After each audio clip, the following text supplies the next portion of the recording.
Hello friends, मैं शिवानी आज आपके लिए लाई हूँ कम्युनिकेशन का पार्ट 2।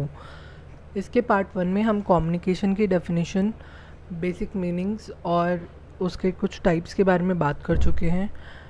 मैं आपके साथ इससे पहले ये चार्ट शेयर कर चुकी हूँ जिसमें हम based on environment of business के इंटरनल एनवायरनमेंट ऑफ बिज़नेस और एक्सटर्नल एनवायरनमेंट ऑफ बिज़नेस को ऑलरेडी कर चुके हैं। आज की इस वीडियो में based on formality, based on media and other types of communication के बारे में बात की जाएगी। अब हम बात करते हैं बेस्ड ऑन फॉर्मेलिटी के बारे में। फॉर्मल कम्युनिकेशन एक प्रीडिफाइंड चैनल के थ्रू काम करता है और ये प्रीडिफाइंड चैनल किसी भी ऑर्गेनाइजेशन के स्टार्टिंग से ही क्रिएट कर लिया जाता है।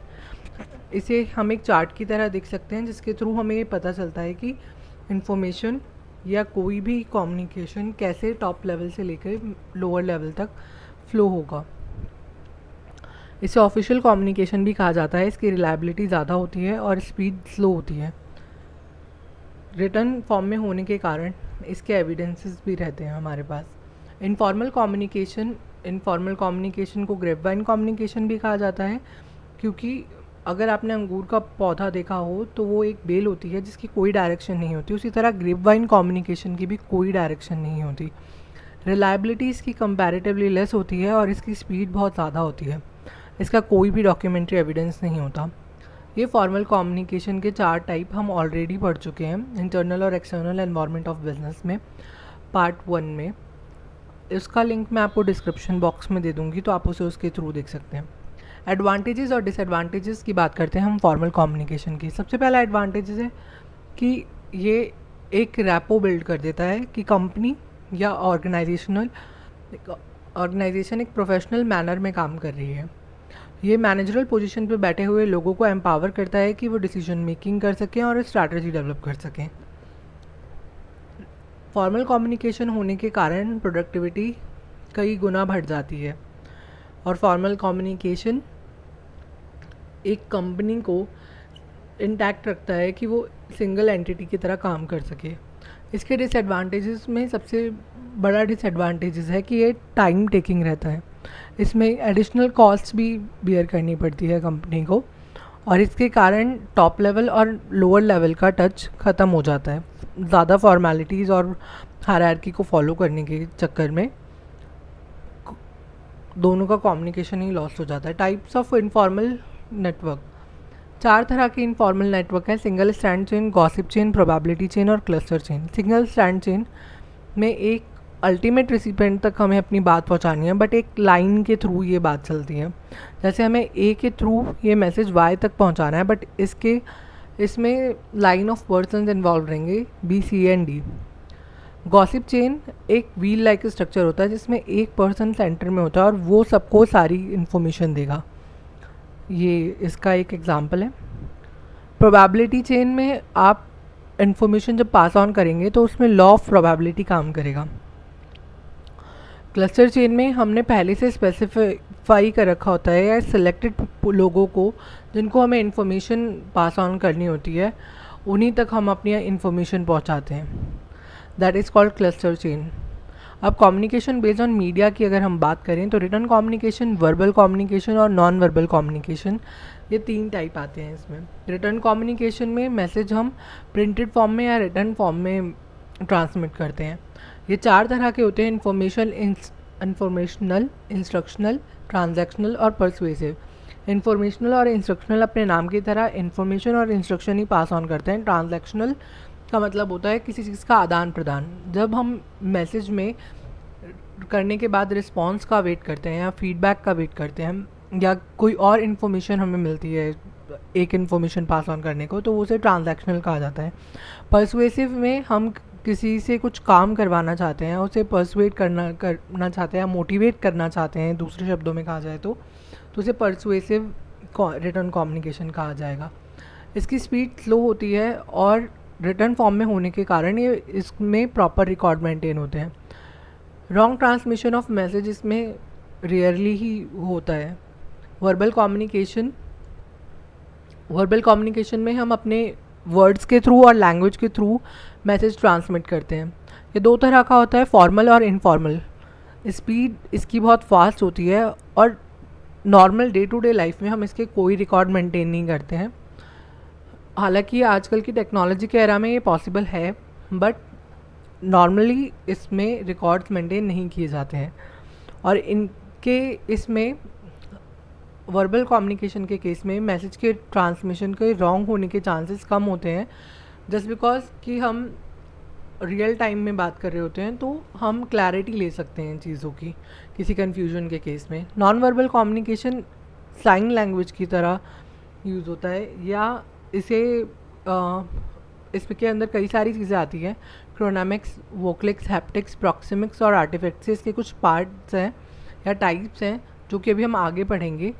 ये इसमें इंक्लूडेड होते हैं। इनको समझना थोड़ा सा डिफ़िकल्ट रहता है, इसकी स्पीड बहुत स्लो होती है, इन्हें समझना थोड़ा मुश्किल होता है। इसके कारण इनको हम एज ए एविडेंस यूज़ नहीं कर सकते, और इसके रॉन्ग ट्रांसमिशन के चांसेस बहुत ज़्यादा होते हैं, क्योंकि नॉन वर्बल कम्युनिकेशन के क्यूज़ डिफरेंट कल्चर में डिफरेंट होते हैं। एडवांटेजेस और डिसएडवांटेजेस के बारे में बात करेंगे हम। सबसे पहले रिटर्न कम्युनिकेशन के। रिटर्न कम्युनिकेशन एडिट और रिवाइज किया जा सकता है कई बार मैसेज सेंड करने से पहले ही, तो इससे चांसेस ऑफ एरर बहुत ही रिड्यूस हो जाते हैं। इसमें ऑटोमेटिकली रिकॉर्ड क्रिएट होता रहता है, और रिसीवर को एक पूरा चांस मिलता है कि वो मैसेज को फुली अंडरस्टैंड करे और उसका अप्रोप्रिएट फीडबैक दे। ये एक एलिमेंट ऑफ इम्पर्सनैलिटी और ऑब्जेक्टिविटी प्रोवाइड करता है। इम्पर्सनैलिटी का मतलब होता है जब हम रीडर के माइंड पे इफ़ेक्ट करते हैं। मतलब इसे अगर दूसरे शब्दों में कहा जाए कि अगर एक ऑथर ने एक बुक लिखी है और वो रीडर पढ़ रहा है, तो वो उसके साथ एक पर्सनल कांटेक्ट बना सकता है। That is called element of personality.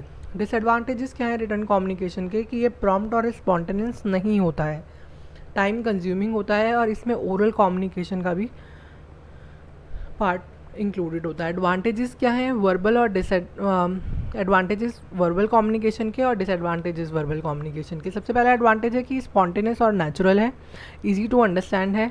इसमें चॉइसेस ऑफ वर्ड्स होते हैं वो लिसनर को सूट करते हैं, और किसी भी वर्बल कम्युनिकेशन में non verbal communication 65% part play करता है और 35% सिर्फ वर्बल कम्युनिकेशन प्ले करता है। कम्युनिकेटर हमेशा फिज़िकली अवेलेबल रहेगा। फिज़िकली अवेलेबल मतलब वो वहाँ पर प्रेजेंट होगा जब आप उससे बात कर रहे होते हैं, चाहे वो टेलीफोनिक कन्वर्सेशन के थ्रू हो या फिर पर्सनल मीटिंग में हो।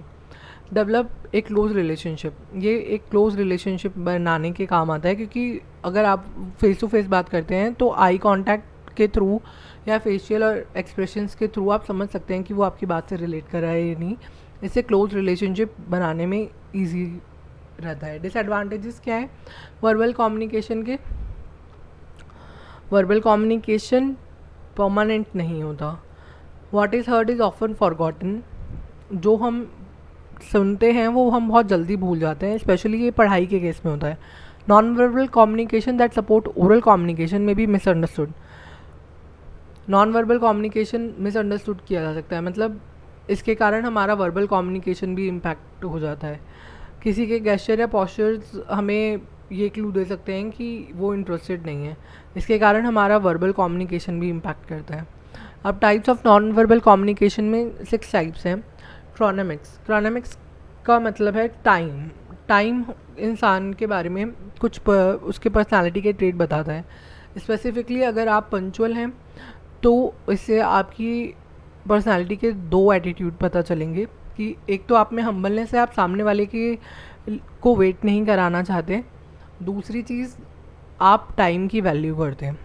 वोकलिक, किसी भी पर्सन से कम्युनिकेट करते समय वॉल्यूम, टोन, वॉइस और पिच, उसके वो क्या रिसीव कर रहा है या परसीव कर रहा है अपने माइंड में, वो हमें पता चल जाता है। हैप्टिक्स, इसमें कम्युनिकेशन ऑफ टच, यानी कि आप कैसे टच करके अपने एक्सप्रेशंस और फीलिंग्स को सामने वाले तक पहुंचा सकते हैं, इस बारे में बात की जाती है। काइनेसिस में हम स्टडी करते हैं बॉडी लैंग्वेज को पर्सन के, उसके गेस्चर, पोस्चर और फेशियल एक्सप्रेशन के थ्रू हमें पता चलता है कि वो क्या कम्युनिकेट करना चाहता है। प्रॉक्सिमिक्स, 2 लोगों के बीच के डिस्टेंस को देखकर हम उनकी रिलेशनशिप के बारे में पता लगा सकते हैं, इस स्टडी को प्रॉक्सिमिक कहा जाता है। अगर 2 लोग किसी क्लोज रिलेशनशिप में है या स्पाउस है तो उनके बीच का डिस्टेंस बहुत कम होगा। और पब्लिकली अगर हम किसी के साथ हैं, वो हमारा एक्वेंटेंस है, तो उनके डिस्टेंस में एक डिफरेंस देखा जा सकता है। आर्टिफैक्ट्स में आप अपने आप को किस तरह से प्रेजेंट करते हैं, आपकी पर्सनालिटी, क्लोथिंग, ज्वेलरी, लाइफस्टाइल, ये सब इसका पार्ट होता है। एडवांटेजेस और डिसएडवांटेजेस क्या हैं नॉन वर्बल कम्युनिकेशन के? सबसे पहला एडवांटेज है नॉन वर्बल कम्युनिकेशन का कि ये हैंडीकैप लोगों के लिए काम आता है।